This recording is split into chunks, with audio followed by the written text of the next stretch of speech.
A gente está lendo aqui a entrevista de Carlos Lupe, que você mencionou, o ministro da Previdência, à Folha de São Paulo, né? Tem alguns trechos aqui, além dos que você já mencionou, que chamam a atenção.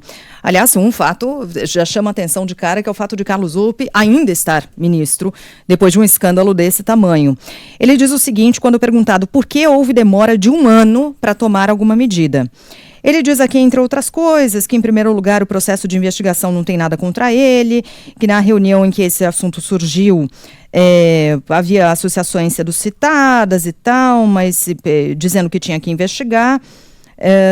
Desde aquele momento, a diretoria responsável pela área, diz ele, começou a apurar o caso. O tempo foi passando e o diretor, o André Fidelis, que ele demitiu, não apresentava nenhum relatório. Até julho de 2024, nada tinha andado e aí eu demiti ele, diz Carlos Lupe. Coloquei o Vanderlei Barbosa e em 3 meses ele apresentou, mostrando erros e falhas que existiam, mas vinham de uma herança. Ocorre o seguinte...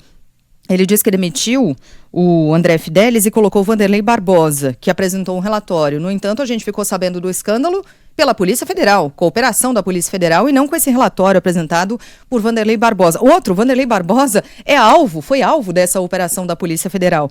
Então não me venha falar que ele foi o que apontou erros e falhas, se ele também é alvo da operação realizada pela Polícia Federal. Mas uma coisinha, como é que é esse negócio aí de você descobrir que existiu uma irregularidade, mas era uma herança, sendo que o valor foi multiplicado em 5 vezes? Isso, ao longo dos anos. Enquanto ele era ministro. Isso, né? exato. No período em que ele era ministro. Como é que funciona isso aí, Lupe? Pois é. Agora tá no cargo, né? Tá no cargo. E aí ele diz aqui em outro momento, quando perguntado o que vai ser feito agora, ele disse que está com a consciência tranquila, não deveria, e disse o seguinte, eu tento resolver, mas não sou Deus. De fato, está bem longe disso. Deus não tem esse grau de incompetência, de leniência, não rouba dinheiro de velhinhos, né? Deus está bem longe disso, na verdade. Agora Lula não demite Lupe, né? A gente não sabe, por quê? Por que razão? É só para manter a base aliada? É porque o PDT está ameaçando deixar Lula na chuva? Quer dizer, vale mais você manter ali um cara que está todo enlameado, porque, olha, ele continua na cadeira. Mas eu acho que a gente tem que discutir se o lugar de Lupe também não é na cadeia. Porque se isso não é crime de prevaricação, eu não sei o que é, na melhor das hipóteses. Tá? E aí eu não estou dizendo que ele seja culpado, não sou juiz, mas ele tem de ser investigado. Né? Foi ele que manteve essa gente cometendo imundícies debaixo dos bigodes dele. E ele sabia havia mais de 1 ano e permitiu que velhinhos continuassem sendo roubados, segundo ele, por uma tecnicalidade. Por favor.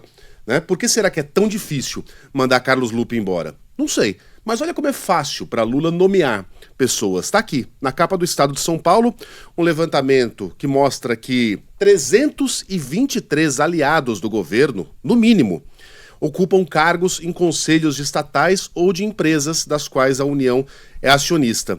Esses dados revelam que com os adicionais pagos, os contra-cheques dessa turma podem superar os R$80 mil por mês. É uma lista que inclui ministros, secretários executivos, chefes de gabinete, assessores do Planalto, servidores comissionados, dirigentes partidários, ex-parlamentares do PT.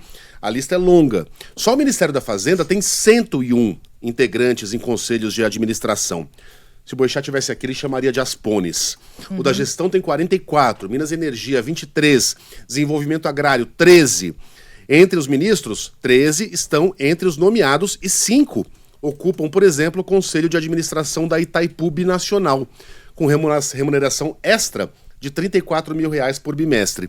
São eles, Fernando Haddad, da Fazenda, Rui Costa, da Casa Civil, Alexandre Silveira, de Minas e Energia, Esther Dueck, da Gestão, Mauro Vieira, das Relações Exteriores, Fernando Haddad, que talvez seja o cara que mais trabalha no Brasil, que mais tem que descascar abacaxi e pepinos.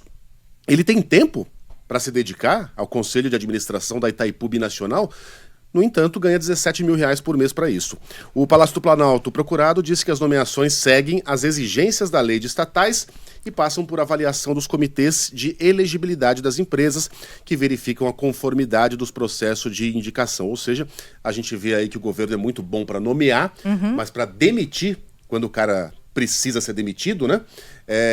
Veja como demorou no caso do Ministério das Comunicações e veja como parece impossível no caso do Ministério da Previdência. JP!